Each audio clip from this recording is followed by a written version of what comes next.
So we discussed throwing the ball down, throwing the ball up, and seeing the effect of gravity. And that was interesting.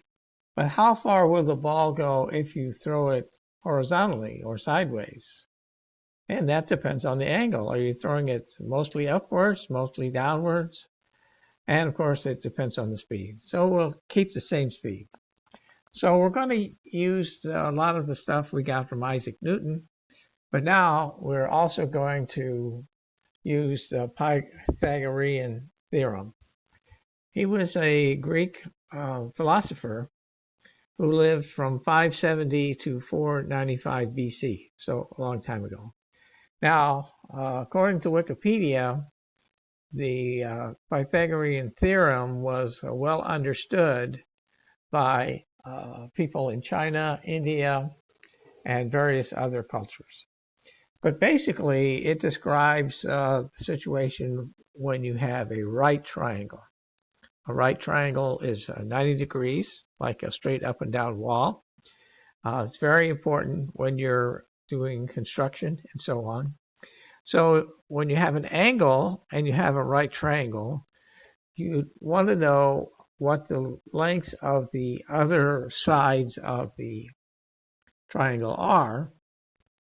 So the whole idea of the Pythagorean theorem is when you have the simplest way to look at it is a triangle, a right triangle with a 90-degree angle, which is 3 meters or 3 feet or 3 inches or 300 meters on one side,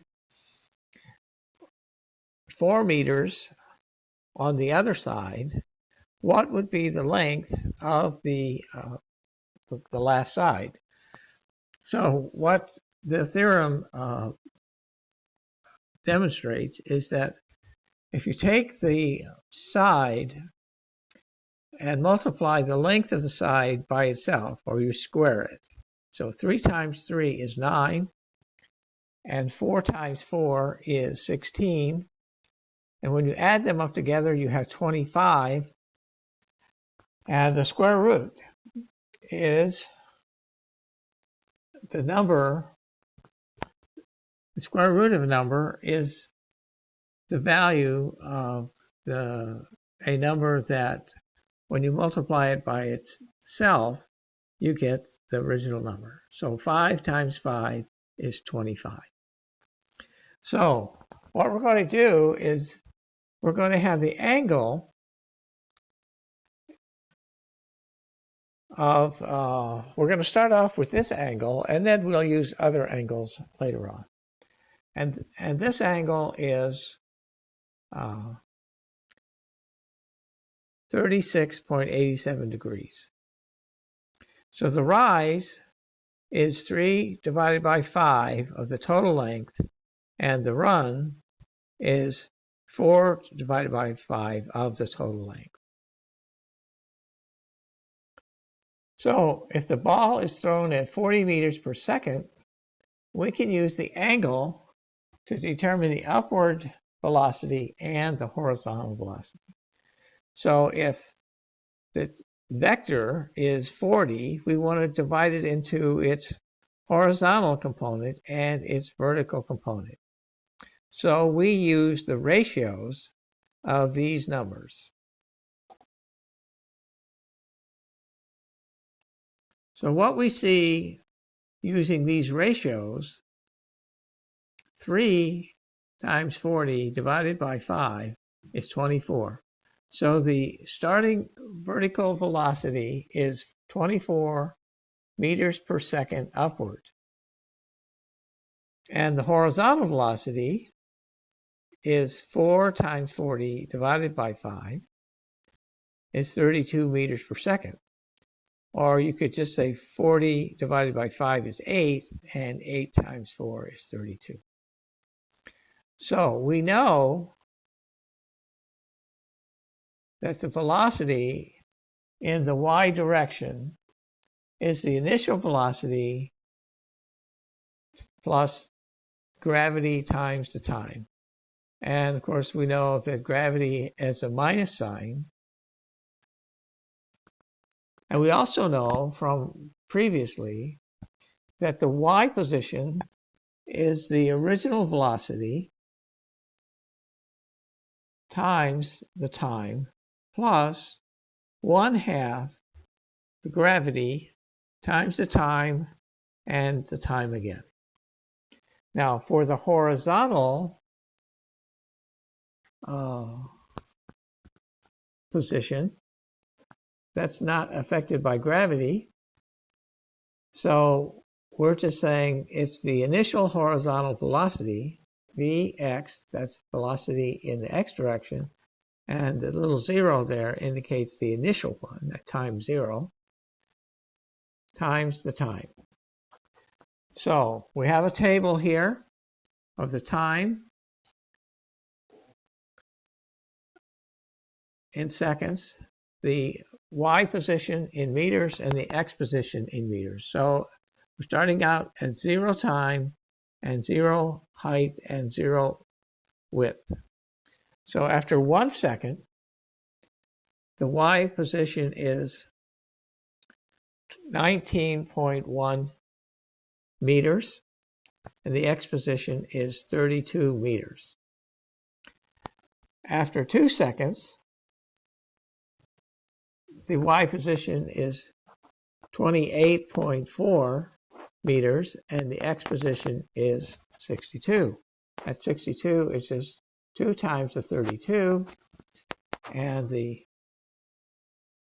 28 is 2 times the 24 minus the reduction in velocity due to the effect of gravity. So now you can go ahead and solve the question for the position at 3 seconds and 4 seconds. But there's another thing that we can do here is, when will the y position be 0, or when does the ball come down and hit the ground? We can know from this equation here that the initial velocity upward times the time will be equal to 1/2 times the gravity times the time and times the time again. So I'm not going to go into details on how to solve this equation, but it's pretty easy to do, and it turns out that the time is 4.9 seconds and the distance is 156. So what you can see when you do the calculations for the different angles, if it's a 30-degree angle, the ball will stay in the air 4 seconds, and increases to 7 seconds if you're at a 60-degree angle. And if you throw the ball straight up, it will take 8.2 seconds to come back to hit the ground. Now, you remember, this ball is very fast, and we're ignoring the drag all the way. So here we have a chart that shows that time at a various angle. Now, moving back to our other way to look at it, what is the distance? Now we're sticking with the 3, 4, 5 triangle at this way. So you can see that at when you throw it at the 3 dimension in the upward angle, that the ball will go almost 30 meters high. That's about 100 feet. And it will travel about 150 some meters. Now, interestingly, very interestingly to me, is if you change the angle to a steeper angle, the ball will, instead of going 30 meters high, it will go a little over 50 meters high, but the distance that it will travel is exactly the same. that was a big surprise to me when I did the calculations, and I just hadn't thought about it. So now the other type of angle is a 45-degree angle, and it turns out that when you throw the ball at a 45-degree angle, it will go farther, a little bit farther than either way. So a little bit more than 160 degrees. Now, a frequently used angle in trigonometry and geometry is a 30-degree angle. And with a 30-degree angle, the y dimension is half of the magnitude of the longer dimension. So when you use a 30-degree angle, you'll see that the ball only travels slightly under 140 meters, whereas it was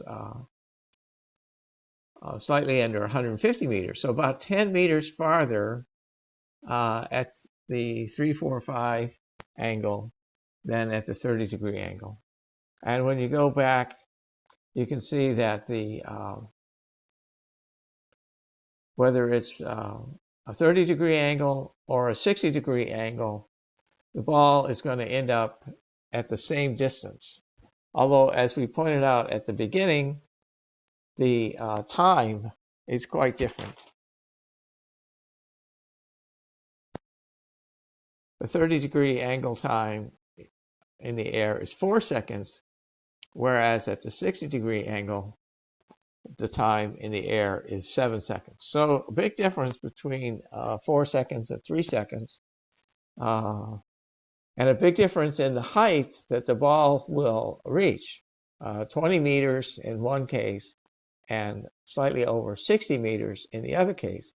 But interesting, like I said, the distance is the same, 140 meters.